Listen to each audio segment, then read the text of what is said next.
Francis, just to be sure, if I'm pointing to the moon, I know something about the moon. I'm not the moon, but I know something about the moon that I can point on it, yes? And this analogy, your answer or beautiful music, when I perceive it, if they point to awareness, they have to know something about awareness. The perception on your talk or beautiful music need to be inherent on it, something. Let's take as an example the word, just the word consciousness. The word consciousness is very powerful because it appears in consciousness.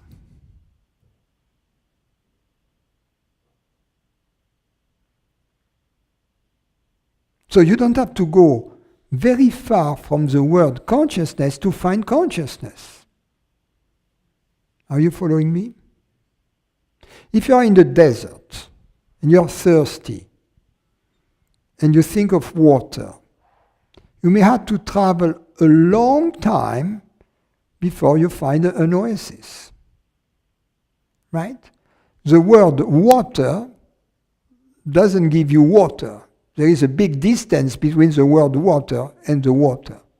But the word consciousness appears in consciousness.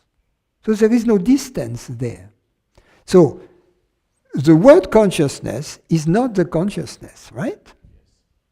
But by its nature, it points to consciousness in that sense that it leads you to it. Unlike the word water that doesn't lead you to the water. So what is it in this word what is in it? What is it in it? In the C-O-N-S, see? That's what is in the word.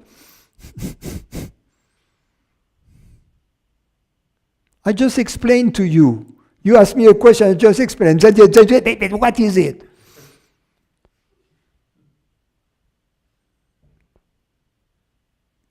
The reason is because it appears in its referent, in what it refers to. There are not too many words like that. The word gold doesn't appear in gold, and therefore it doesn't give you gold. The word reality, for instance, appears in reality, yes. The word I appears in me. So there are words that appear in their referent, and they are all the same. You see what I mean? They all point to the same experience. So this means some words have a superpower, they are super words. Yeah. Yeah. Because they appear in that which they refer to, and therefore you don't have to travel a long distance, because a word cannot maintain itself. So when it leaves you in its referent. The same way some intellect has a power to bring you to intelligent, to consciousness, rather than not any intellect can direct you to that. I don't see the analogy.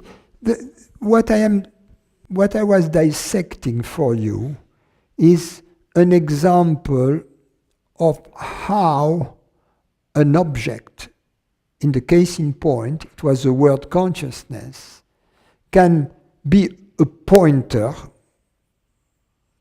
that takes you to the experience of consciousness. I was dissecting how it works, and the reason why.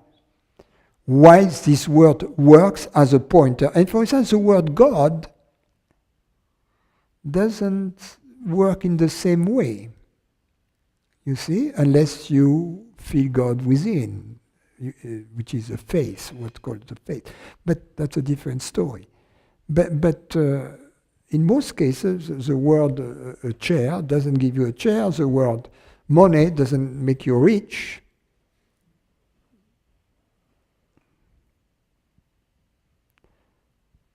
That's only one example.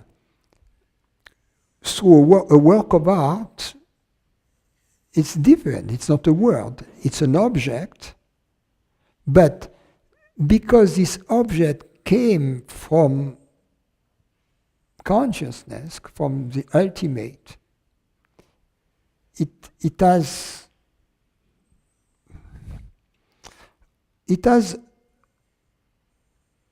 a pointing quality. It has both a pointing and a dissolving quality. That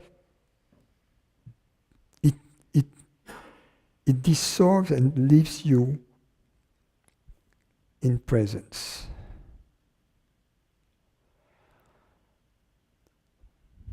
But this is only the description of experiences, you see. And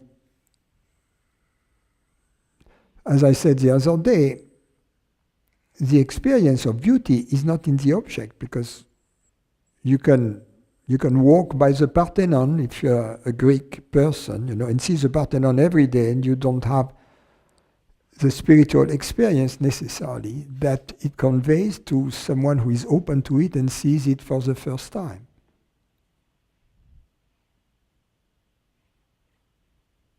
Thank you, Francis.